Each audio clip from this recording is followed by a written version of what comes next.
是大家要存着快乐喜乐的心来祝福，但是也要祝福这些企业主这些头家他们事业越兴盛休假反而没有影响我们给隔壁祝福一下，说祝你中秋节快乐，好不好？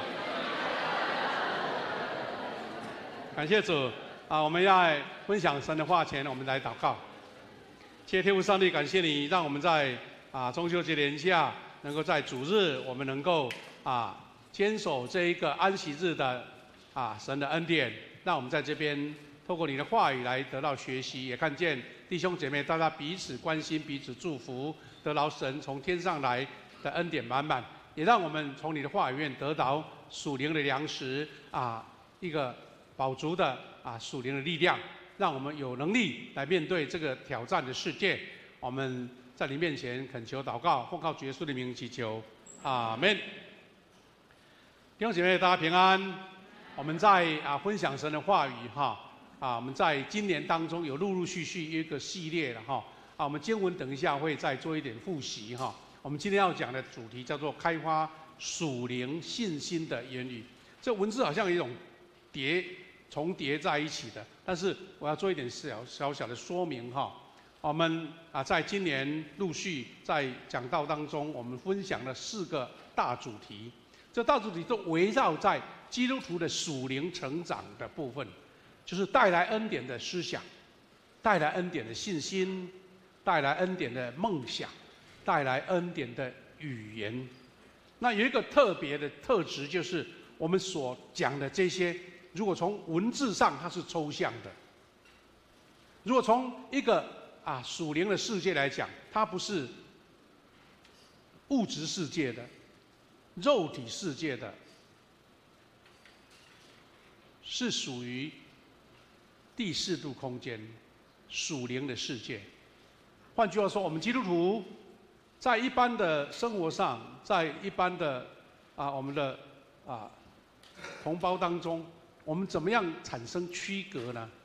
它的区隔或是它的不一样，不在于说我们长得比人高，比别人壮我们寿命比别人长或是我们能力比他高，地位比他高，我家的财富比他多，这些都是属世的层级。那基督徒所以会不一样，会超越，是因为我们在属灵的层面上有成长，有坚信，有得着。那得着是这4个层面是在我们整个生命属灵生命的建造当中最基本、最主要的思想、信心、梦想、语言。那这个部分呢，在今天第4个部分是语言。那语言其实是借由前面那3个思想、信心跟梦想，来让你的语言呈现出来。因为你知道，思想、信心、梦想，它本身是看不见的，但是要透过言语来呈现出来。所以我们今天大概分享这一系列有关语言的部分有3个系列。第一个是上个礼拜我们一起讲，怎么样透过属灵的思想来建造你的言语。今天我们要讲的是，透过你的信心，你从信心的历练，能够开发出信心的言语。那下个礼拜做一个结尾，就是那怎么样用言语来建造属灵的梦想。那实际的主题是这样子：操练属灵思想的言语。今天是开发属灵信心的言语。那下个礼拜我们要讲属灵言语来成就上帝的梦想、上帝的意象、上帝的蓝图那这些我们在整体当中，就是彼此是互相有关联的，彼此互相影响的，互相造就的，互相来激发累积的。那上个礼拜呢，牧师曾分享一个圣经中的概念。那有的弟兄姐妹很有兴趣，会跟牧师说：“牧师原来 Rhema 是什么意思牧师有讲解在跟我们分析说，到底 Logos 跟 Rhema 到底有什么差异Logos 跟 Rhema， 那我要做一点小小的复习了好，Logos 就是上帝的道，上帝对世人所说的话偏向客观整体性的话语，就是已经成型了，已经呈现了，就是我们圣经的话语。上帝的话语，我们说一点一画都不消失的，是永久永恒的上帝的话语。那从约翰1章1到2节，就是可以看见这个话的重要性。他说：“太初有道，道与上帝同在，道就是上帝。这道太初与上帝同在，一直重复这个道。所以 logos 就是道，就是希腊文的发音就对了。所以 logos 其实就是道，那我们既然理解了，我们就很清楚说，圣经其实就是 logos。logos 就是上帝的道，上帝全部真理，永恒不变的真理。那为什么既然是永恒的真理，为什么还有 logos？ 那 logos 是一个比较活泼的、比较及时的，或是随时有连结的，叫做 rhema。那我们再做一点复习rhema 是什么呢？rhema 就是圣灵特别感动，特别感动，让我们领受的话语。那这个是有时空性的，有针对性的，而不是普遍性的。当然有可能透过一位属灵领袖，他领受到了，众人觉得认同了，那就接受了。那 rhema 可以说偏向个别针对性的言语，比如说某一句话临到了上帝此刻对你说的话。那换句话说，我们基督徒要常常沉浸在 logos 里面的神的话语当中，复习研读来体验。但是神会再透过这个固定的 logos 的言语，会让你有某一句特别的亮光，会变成一个临时的话临到你。所以你要有第四度空间的信心，你就有圣灵透过话语给你，这个叫 rhema。但是我们一个非常重要的前提就是，你平常不读圣经不研究神的话你突然间说有 rhema 来，那可能有一点危险，因为可能你自己随便胡思乱想的。所以是一个虔诚的心，藉由祷告、灵修、默想，还有读经，然后领受这样的话语。怎么样解释？也许用例子会比较简单了我们知道，主耶稣要降生前，玛利亚领受了天使的信息，然后玛利亚说：“我是主的使女，情愿照你的话成就在我身上。”那这个话就不是 logos， 就是 rhema， 就是神特别对玛利亚启示的这句话。所以天使所传的话不只是信息，而是神特别给他的应许那这是一个非常很清楚明显的 rhema。另外一个我们可以看到说，彼得听了主的命令了就特别像王武聪牧师来跟我们分享这段故事。彼得说：“我们整夜劳力，并没有打着什么，但依从你的话，我就下网。”耶稣讲的话就是 rhema， 就是当时对彼得所启示的话，彼得就按照此的行动来捕获满网的鱼所以这个 rhema 带出行动的效果。弟兄姐妹，我们不要拒绝 rhema 的领导，但是也不要随便滥用，因为有时候你会被误解了，或是别人没有感受到你强加在别人身上那有的人他可能很孤单，有病痛，然后他读到有一个姐妹，她因为长期的那个慢性病，身心疲乏，所以是在灵修呢，他就读到以赛亚书的41章10节他读了这句什么？他说：“你不要害怕，因为我与你同在。”那这是我们平常读圣经这句话会跳出来，不要害怕，我要与你同在。但是对这位身心的病痛的人，他感动得不得了。他觉得说那一天好像这句话就从那个圣经的很多文字当中跳出来，进入他的内心，因为他感受到神对他说：“你不孤单。”所以他就是这一句话给他非常非常的激励、感动、流泪。那这一句话是圣经的话，但是对他讲的变成 rhema， 从圣经的 logos 变成 rhema 在他身上。所以弟兄姐妹，你有亮光是神给你的恩典，要跟神求说：“神求你今天我来灵修的时候，在一段经文里面，神给我 rhema， 向神求 rhema。” 那这个就是一个非常重要彼此平衡了。Logos 常常复习，常常研究，但是 Rhema 是神特别给你的指示。那我们就了解说，原来 Logos 大跟 Rhema 大的差异，或者是它的性质哈。那今天我们要一起学习属灵的言语。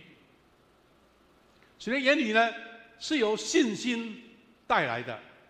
那信心带来呢，其中有一个很重要，就是信心会带来让你做选择，你会做抉择哈。属灵的言语的是信心留下来的一个足迹啊。你如果没有信心，你讲的话就不会那么的肯定，都不会那么正面，不会那么充满了能力。但是如果有信心，那个言语就变成一个足迹，好像是一个记号。那信心再延伸过去，就是你做选择了。我要做判断。那这个选择呢，就是不是因为外在的环境，外在环境可能跟你想的、你看的、你见到的差异很大，也许是相反的，但是因为你选择相信，选择相信。有一个故事可以讲到这个点了哈。你怎么样做信心的宣告，但是又是做一个选择、一个确认哈。大家可能听到一个故事，这个故事叫做“牧师不相信祷告”。牧师不相信祷告，这个是非常挑战的一个故事哈。那也许有很多版本，我这个版本是这样讲。他说，在以前呢，有一栋5层楼的建筑物里面，在4楼有一个教会开拓在那边来做礼拜，但是因为这个是公共的楼层5楼竟然是什么？5楼竟然是人家开的酒店，开的酒店5楼是酒店，4楼是教会。好了，这样子的话，你也不能赶人家走主日这个时间做礼拜还好，因为早上酒店还没开，所以做礼拜很正常进行。但是每一次凡是遇到下午啦、晚上啦，或是通宵祷告的时刻呢，哇，教会就很受影响。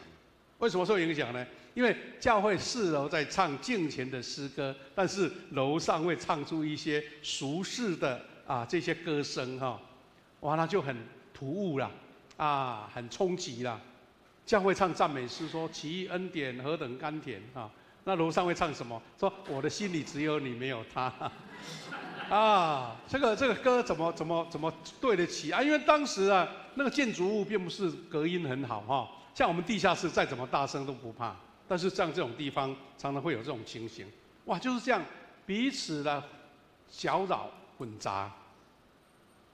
那信徒感觉说这个时候聚会很没有恩典，感觉受试探、受影响，因为有一些俗世的诗歌，我们说所谓流行歌什么的，当然平常我们唱大概比较没有什么特别的奇怪啦但是他在敬虔敬拜的时候，它会影响你的心思意念所以呢，哇，受到这么大的困扰，那个牧师就邀请信徒说：“我们来祷告，用1个月来祷告，求神把这个酒店挪开，这样子。”然后他们就开始大家很认真祷告，祷告到第25天，竟然发生奇怪的事情，因为那个酒店不知道什么原因好像昨天不是有瓦斯没装好嘛，就着火了着火，酒店发生火灾，哇，这损失的很严重。那很奇怪的就是，5楼的酒店都被火烧光了，但4楼的教会厨房窗帘都没有受影响。哇，那个酒店的老板就感觉非常的生气，或是说非常的不舍，因为所有的财产都被烧掉了。就到处打听说到底是什么原因呢？研究原因的时候，他就听到人家说，你们楼下的牧师祷告说让酒店赶快离开。他就越想越气那就去告牧师牧师就被带到警察局去接受调查讯问。那有趣的事情来了，警察就说：“牧师，不好意思，请问是不是像酒店老板所说的，你们的祷告引起发生火灾呢？”哇，问这句话你怎么回答？这个牧师就选择这样回答说：“我为酒店的消失祷告是事实啦，哈。但是，难道我祷告就真的会火灾吗？当然，如果从外表来看，也不是没有理由，因为我祷告，但是这个火也不是我去点的啊。还用这样的解释，怎样逃避啊？火灾的责任是很大的啦，吼。然后警察就说牧师很奇怪，老板相信祷告，那你们牧师怎么不相信呢？所以不久以后呢，调查报告结果了，因为没有直接的证据嘛，所以他们的结论是说，这场火灾应该不是由牧师没有信心的祷告所引起的，没有信心的祷告。这个事情你不要说没有事其实台湾有很多教会会碰到这种事情。我们富强教会明年要成立50年，对不对？刚开始的时候，你知道新的社区前面有什么卖酒的场地啦，现在拆掉那一个楼房以前曾经有夜店，你知道吗？这就有很多会友就真的祷告呢。那还好啦，祷告完真的有发生了。就迁走了，或是做生意不好就收掉了，但是他不会怪我们说我们祷告吧，因为也没有发生那么严重的火灾什么的那这个事情常常会让你产生一种对比。这个牧师其实他有诚心的祷告是没错，但是发生那么严重的事情，竟然发生这个有趣的一个答案有趣的一个答案。所以弟兄姐妹，我们从这个故事其实一个让我们警醒了祷告不蒙应允的最大原因就是没有信心。相信祷告在主里面会成就，再从信心的言语把它呈现出来这是很重要的一件事情。那我们可以看见说，有信心的宣告的言语跟没有信心宣告言语的差别。第一个就是最熟悉的，就是以色列人出埃及。我们知道以色列人出埃及呢，他们原先是被上帝所安排好的计划。因为神已经很久，因为我们看圣经出埃及记，对不对？百姓在每一个时代，在埃及的400年的当中，因为受苦嘛，就一直求神啊，求你救我们脱离这个苦难呐。好，神就计划了，计划了。如果以色列人就按照上帝的计划，确信上帝的信实，那用感恩的心领受，就很顺利出埃及，拿到迦南地，对不对？用现在的里程来讲，就没有几百公里吧，但是他们走了40年。问题在哪里？问题在于说，人在陷入现实环境的时候，看不见神了。前面就是那么难，那么困难，有红海阻隔，有旷野阻隔，没有水，没有吃的，那我们怎么进迦南地呢？倒不如回到埃及去了。所以以色列人在看见眼前的艰苦环境，不止没有信心，还充满不信。没有信心是软弱而已不信就是拒绝接受了，而且还愤恨不平，口出怨言。我们都知道那个结局是什么？结局就是以色列人那一代出埃及的人，除了特殊的对象，全部都留在旷野，没有一个能够进去的。你看这个信心的宣告，信心的原理是多么重要所以我们刚刚读了2段经文，这经文在宣告说主上帝他的言语的一个绝对性跟可信性。上主说：“我的意念不是你们的意念，我的道路不是你们的道路。正如天高过地，我的道路高过你们的道路，我的意念高过你们的意念。”换句话说，不是在同一个层次啦。那不一个层次是你说听我的，按照我的，还是神的意念比较高？因为神的意念是可以呈现的，是可以确实的，是可以显示的，是可以落实的。但是我们的意念跟道路有时候常常是走错路啊。那问题在于说，我们现在虽然知道，但是没有办法去完全的顺服。所以神说：“我的话像雨和雪和雨从天降下。”对不起，不再返回，却滋润了大地，使五谷来生长，让撒种的有种子，让吃的人有粮食。这是神用雨和雪降下来，它不返回，但是不返回，它会让整个大地滋润啊，会产生粮食啊、五谷啊。神用这样我们生活上很确实知道的这个实例，他来讲11节说：“我应许的话就是这样，我的话从不落空，要成就我的计划，要执行我的旨意。”那就是神给我们一个很重要的一个点哈。那所以55章第10节，他说：“我应许的话就是这样，我的话从不落空，要成就我的计划，要执行我的旨意。”因为这样，我们知道说神的话语是确信的、确认的，是会实行的。因为神有大能，能够掌管一切权柄。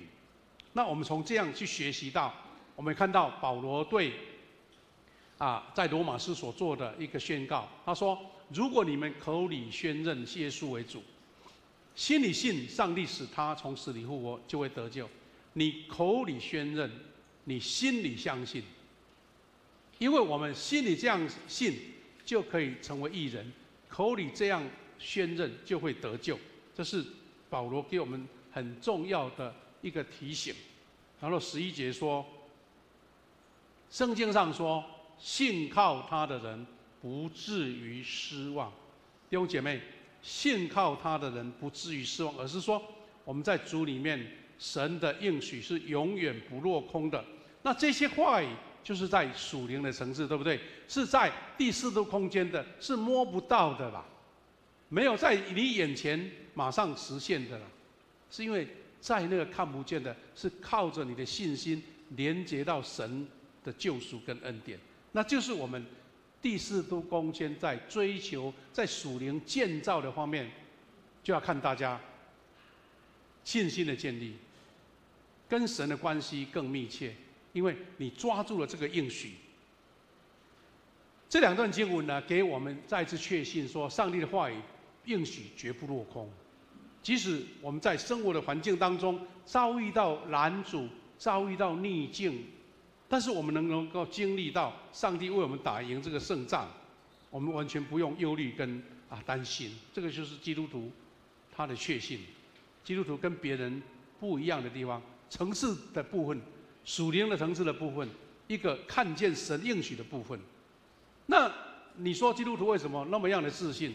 是不是一种空虚的自信呢？不是，是因为我们一个确信的依据是，我们今天要领受圣餐。这个圣餐的应许是2000年来，耶稣为我们的受到的咒诅，我们遇到的失败、人类的挫折、疾病跟痛苦，他为我们承受了这一些定十字架。他还喝下了世人诅咒诅跟失败的苦杯，他被钉十字架。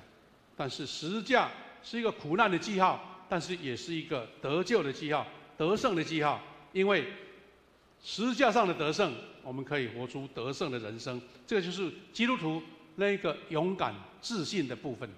弟兄姐妹，用信心的眼目，将人生定睛在必得胜的应许上。信心的眼目哦，定睛在得胜。透过宣告信心的言语，就能消除你在现实环境中可能就是一个逆境、一个挑战、一个看不见盼望的事。因为你的信心宣告，你会把上帝跟你之间的鸿沟把它填满起来。所以弟兄姐妹，我们今天一起学习这个用信心宣告的语言，就是要有一个坚信的心去寻找、去突破、去体验。所以信心来宣告上帝的应许是非常重要的。换句话说，基督徒有人会笑你说你讲这个空白的话，因为还没有看见你怎么有这样的信心？是因为我们基督徒已经经历到耶稣基督所带来的救赎。所以弟兄姐妹，我们凡是相信上帝所示得胜的应许的人，你相信就是要改变口中的言语。基督徒不讲那些没有信心的话、失望的话、消极的话，像以色列人讲那一种让人家没有盼望的话。我们要是以信心来宣告上帝应许的时候，记得祝福就会伴随而来，这是我们基督徒得神祝福的一个秘诀。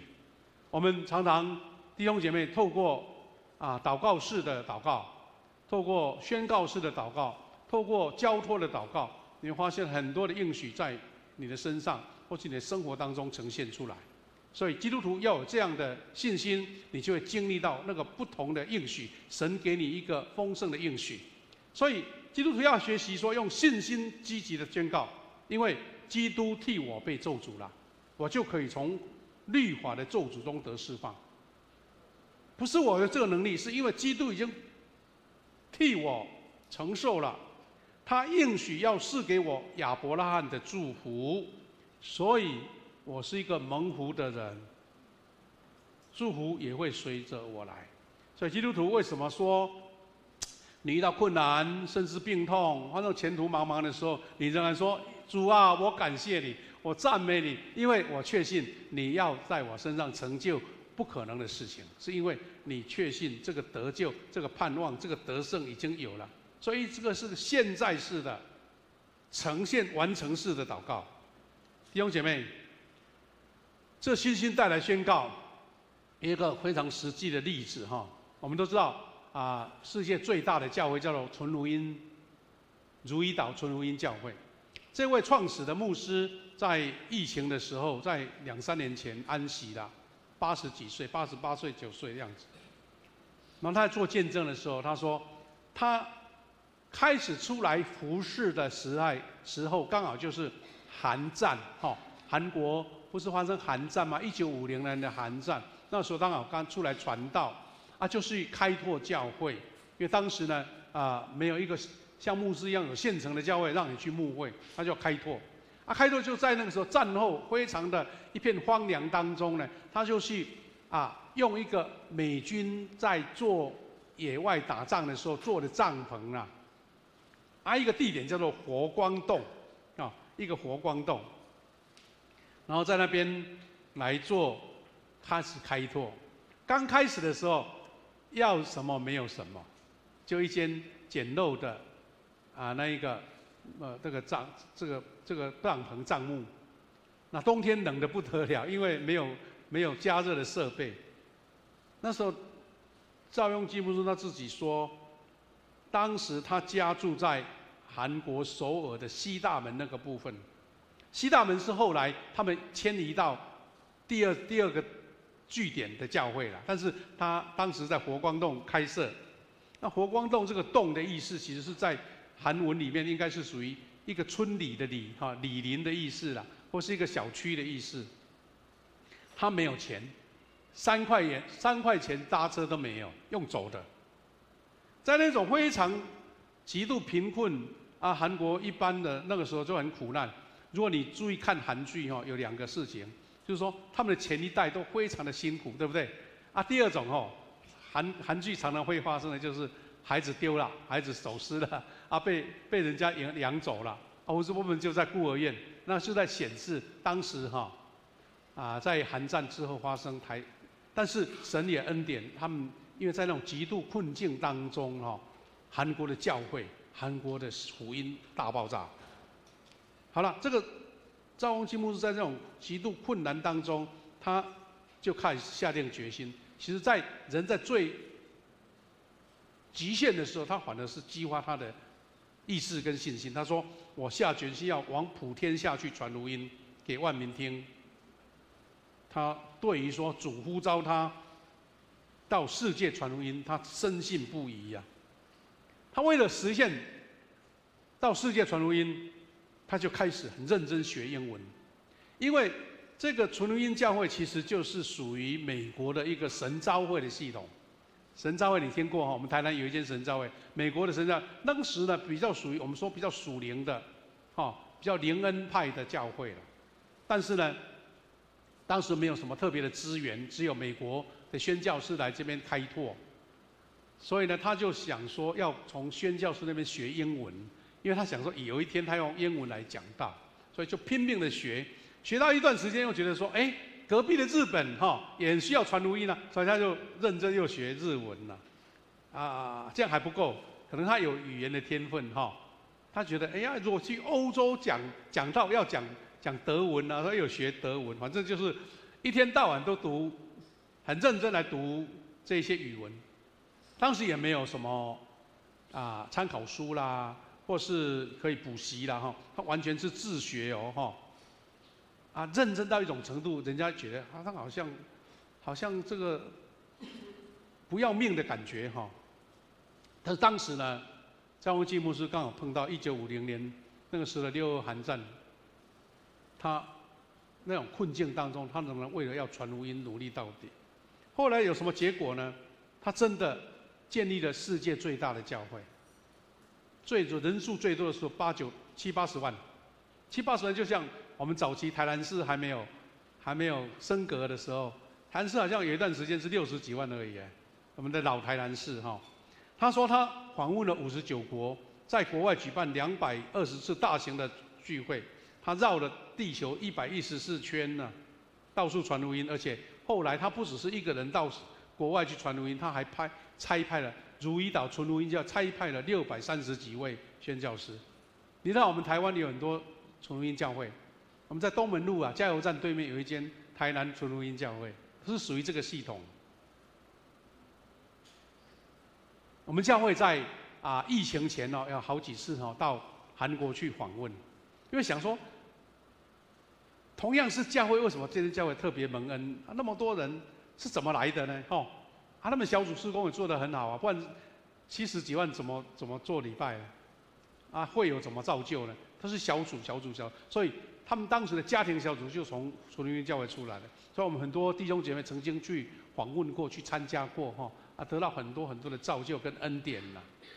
因为疫情过后就停了好几年，不过最近从去年跟今年又开始恢复了，很多人感觉到哇，很棒的一个领受很多人平常就是参加聚会，基督徒就是不冷不热，去那边经历到之后，哇，他感受到圣灵的同在那种热心服侍、为主传福音的力量就来了那我们长老教会呢，我们台南的中会想说要迎接，他们是100周年了，我们是50周年，台南中会要准备迎接100周年，他们就想说怎么样建造教会，最快的方式或者最方便的方式，带领我们的长职、牧者、弟兄姐妹去访韩，然后去经历、去学习，去那边要7餐的禁食7餐的禁食。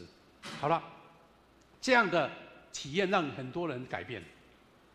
不过我问到，明年我们中会想要举办这个访韩盛会，刚好是在8月，8月刚好我们教会要庆祝50周年。我想说，刚好时间上有冲突，要安排可能会有一点时间上不允许了。但是我们觉得中会如果有人带领去，一定会得到很多的祝福好，那张弘基牧师他所做的领受是什么呢？他说，这一切的出发点都在于信心的宣告。无论现实环境不明朗、暗淡无望，仍然他愿意领受神的呼召，这个信心，然后超越物质世界的层次，到第4度空间，然后让言语成为事实。所以弟兄姐妹，刚刚在第1堂礼拜的时候，我们有读那个启应文启应文在讲到雅各书1章的，他提到说，你听了没有去行，就好像照镜子，照完了又忘记你是什么，因为镜子是你离开了就看不见了嘛。那这个韩战在当时是非常重大，就是2次大战之后最影响世界局势的，特别是东亚局势的一个战争。当时呢，整个韩国几乎半岛就要被共产党的军队吃掉了。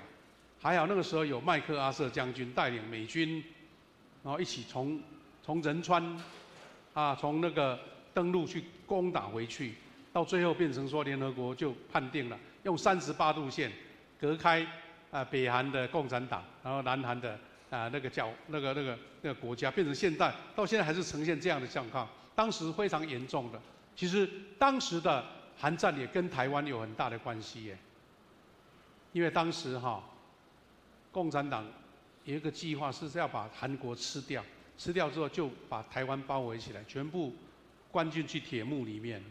但是因为有美军的介入，然后那时候派出第7舰队，然后把台湾做一个区隔，然后就这样的攻击或是这样的危险才稳定下来，才会让我们台湾经过40、50年代，不是有一个农村时代，经历到工业时代、美元的时代吗？就是这个原因来的。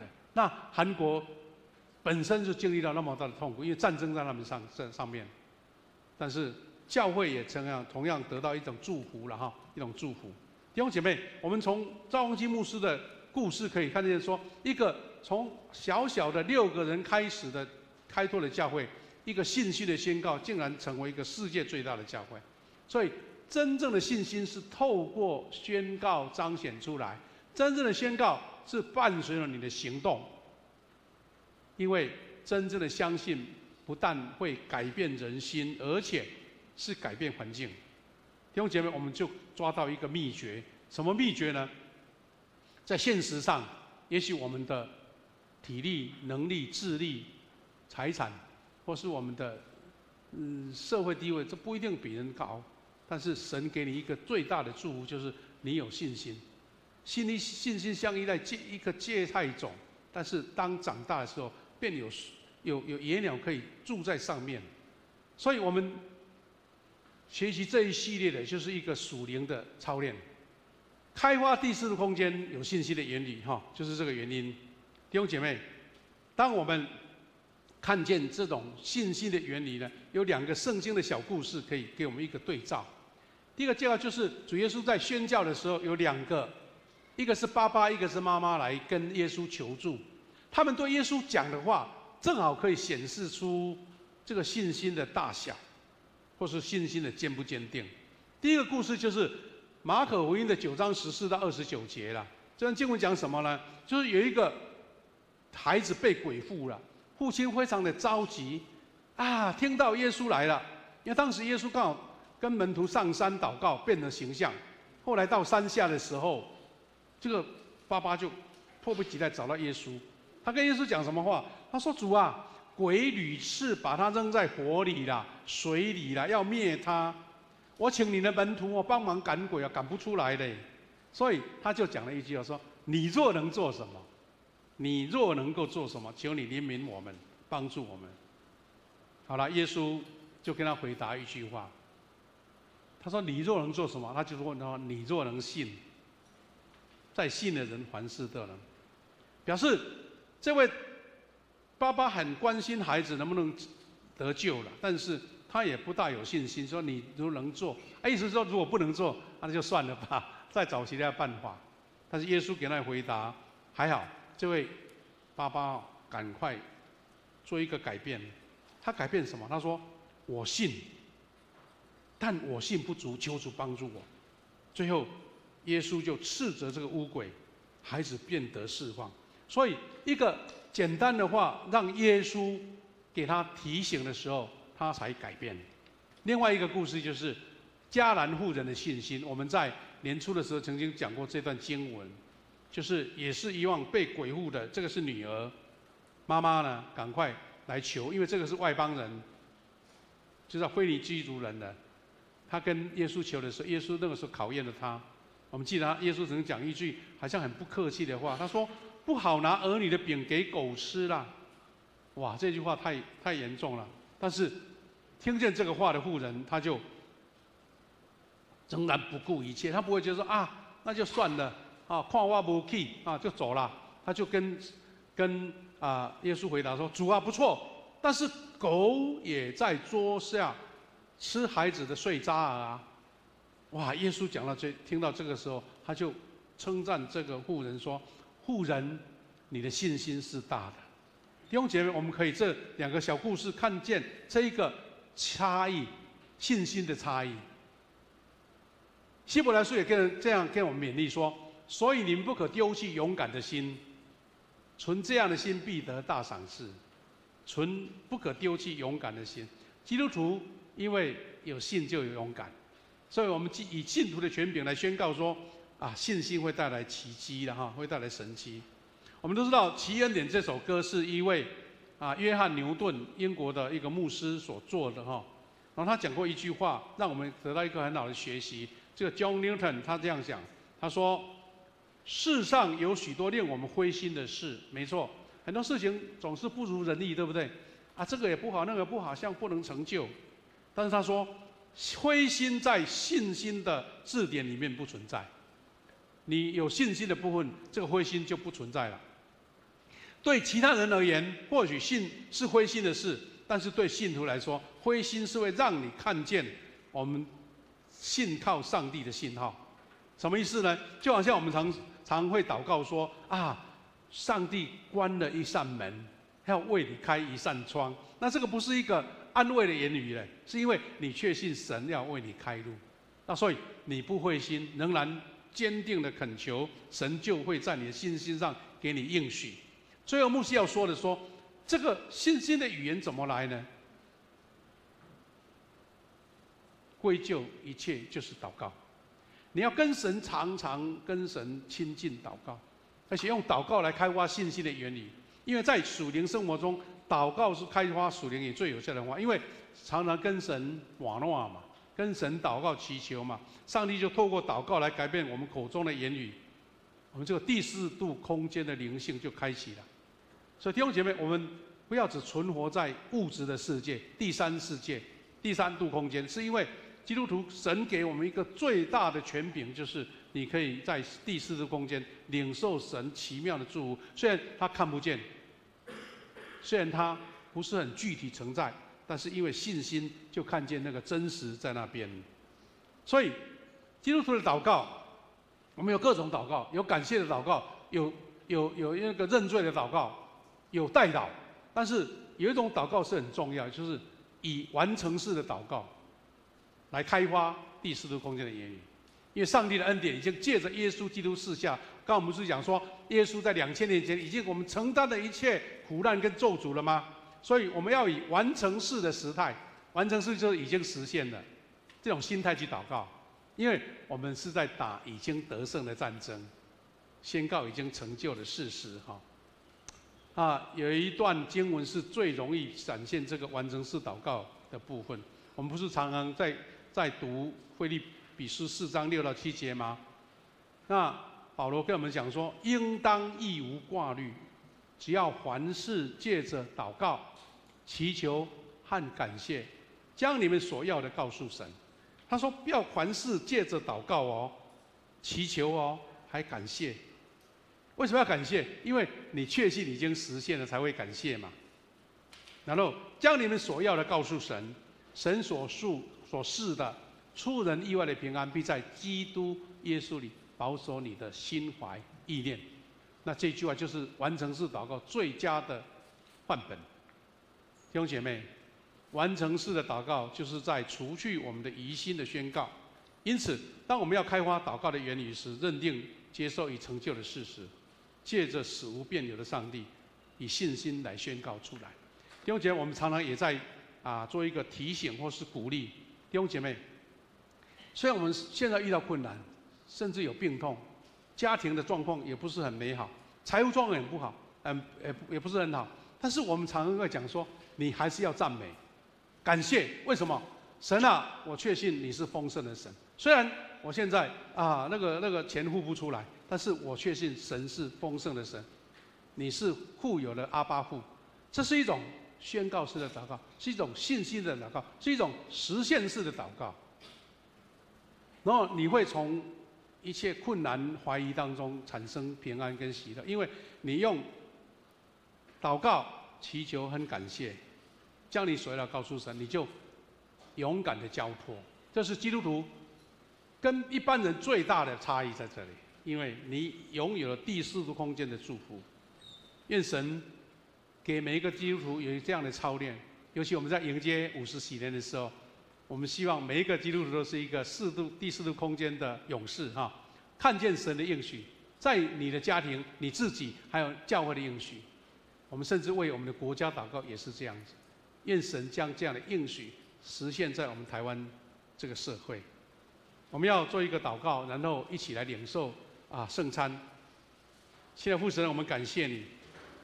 确实，我们因为人的软弱，常常看现实的状况，会灰心，会有怨言，甚至会没有信心。